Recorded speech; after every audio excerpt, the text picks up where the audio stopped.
seja bem-vindo a mais um episódio do canal Vida no Jardim. Sou Lúcia Borges, paisagista. No episódio de hoje, vou mostrar a você dicas de como escolher a grama para o jardim. Em áreas verdes como essa, em áreas de condomínio, a gente tem muitas árvores, a gente tem espaços com árvores que vão sombrear o chão, né, a forração.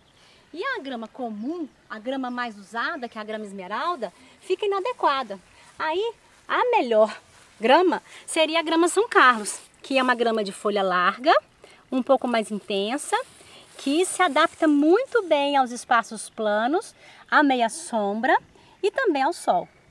Para plantar grama nas áreas verdes ou mesmo em jardins, independente seja na meia sombra ou no sol, é muito importante o preparo do solo. Na verdade, é fundamental esse preparo para qualquer tipo de planta, mas se a gente não preparar bem o solo, ela não vai enraizar bem e ela não vai fechar e ela pode ser ervas daninhas embaixo e vai ficar sempre muito feia, muito picada, repicada. Para esse preparo, independente do tipo de grama, vale a pena escarificar o solo, revolver bem a terra, afofar, colocar uma camada boa de terra solta, de preferência colocada com substrato, areia, tudo vai depender do solo de origem, né? Não tem uma receita básica que serve para todas, mas eu tenho que deixar a raiz da planta penetrar e se alimentar.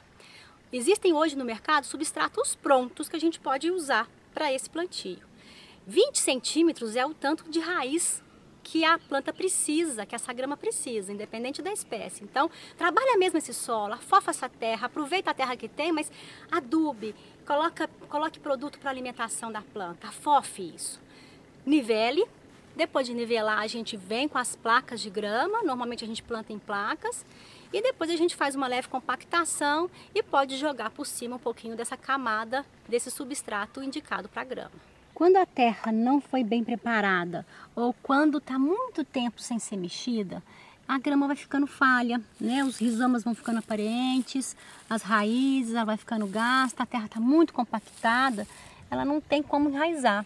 E aí as ervas daninhas, que são plantas que aproveitam desse mau cuidado, maus tratos que a planta está levando, ela vai se invadindo, né? Então aparecem trevos e as tiriricas e diversas ervas daninhas que vão surgindo no gramado. Se a gente não controlar, elas tomam conta do gramado e aí é muito complicado refazer esse jardim todo. Quase sempre deve ser retirada a grama toda e etc, ou aplicar produtos tóxicos. Em áreas já ensolaradas, a maioria das vezes a gente utiliza a grama esmeralda, que é essa daqui, de folhinha mais fina, mais delicada, um verde um pouco mais claro, mas é importante o sol para ela. Ela não vai se desenvolver bem na sombra ou à meia sombra.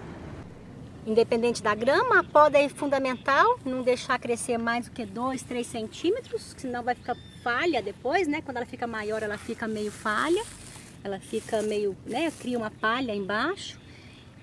E também cuidado com a água excessiva ou sombra. Essa grama esmeralda, ela costuma dar fungo e criar umas manchas amarronzadas, às vezes arroxeadas. Olha que interessante, as duas gramas, São Carlos e Esmeralda. A São Carlos mais larga, a Esmeralda mais fininha. É importante escolher corretamente o tipo de grama. Áreas que a pessoa vai sentar, que a pessoa vai tocar a grama, ela não pode ter pelo, como a batatais tem, que é a grama comum. Já áreas de rotatória, de pouco acesso, essa batatais poderia até ser usada mesmo.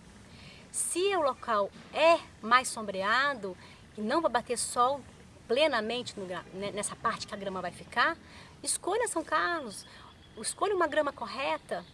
É fundamental porque é o acabamento do jardim. A grama finaliza, a grama dá esse acabamento. A gente tem que fazer bem feito. Se faz um paisagismo belíssimo, mas a grama está falha, está cheia de doença, está aberta, estraga toda a composição. Cuidado no plantio, faça corretamente, passo a passo. Cuidado na manutenção, né? Retire sempre as ervas daninhas, pode essa grama, adube, né? Existem adubos próprios, substratos próprios. E regue corretamente a grama. Não exagere na época do inverno e não deixe de molhar no calor, no verão, se não chover. É o segredo básico da rega na grama. E aí, ficou com alguma dúvida? Comente, me pergunte, compartilhe o vídeo, curta o vídeo e se inscreva no canal. Até a próxima!